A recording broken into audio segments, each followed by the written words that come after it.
ওকে, so hello guys, আমি আমার দিদিকে একটা পাজল দিয়েছি, দেখি এখনো পাজলটা সলভ করতে পারি কিনা। পাজলটা হলো, আমি এখানে এই যে পাঁচটা মানুষ আঁকছি, আহ, যাই হোক, মানে পাঁচজন আঁকছি। এখন ওকে হচ্ছে দুইটা স্কোয়ার রাখতে হবে, যেন এই পাঁচজন একটা করে রুম পায়। ঠিক আছে, দুইটা স্কোয়ার রাখতে পারবে, এর থেকে বেশি স্কোয়ার রাখতে পারবে না। সো দেখি এখন এটা পারি কিনা। বুঝতে পারছো? তোমার এখানে হচ্ছে কি দুইটা স্কোয়ার তুমি আঁকতে পারবে, যেন সবাই একটা করে রুম পায়। দুইটা স্কোয়ার থেকে বেশি কিন্তু স্কোয়ার তুমি আঁকতে পারবে না। এখানে কি দুইটা হলো না তিনটা হয়ে গেল? এখন এটা তোমাকে একে একে দেখতে হবে, তাই না? তুমি ট্রাই করো। কতক্ষণ তো ভিডিওটা চলে যাবে? সারাদিন চলে যাবে। পারবে পারবে। হে ভগবান, তুমি দাও প্লিজ, মাথাটা একটু খুলে দাও। দুইটা স্কোয়ার রাখতে হবে।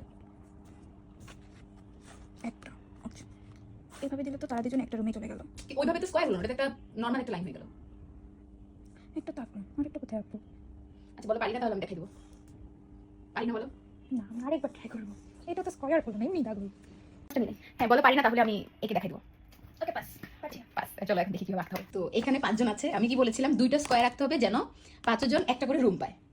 ঠিক আছে, তাহলে এখন এইটা হলো একটা স্কোয়ার। ওকে ওকে হলো। ওকে।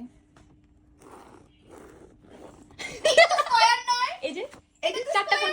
ওমা, এই যে স্কয়ার, এই যে এটা তো মাথা দিয়ে আসছিল, কিন্তু তুমি তুমি বলছিলে আসলে স্কয়ার রাখতে। হ্যাঁ এই যে এই স্কয়ার, তুমি দেখো এটা যদি তুমি এখানে দেখো এভাবে। মাথায় বিদ্যা আসছিল। আরে আমি জানতাম না এটাকে স্কয়ার রাখতে হবে। আচ্ছা তোমরা বলো তো, আমি বলার পরে তোমরা এটা পেরেছো কিনা।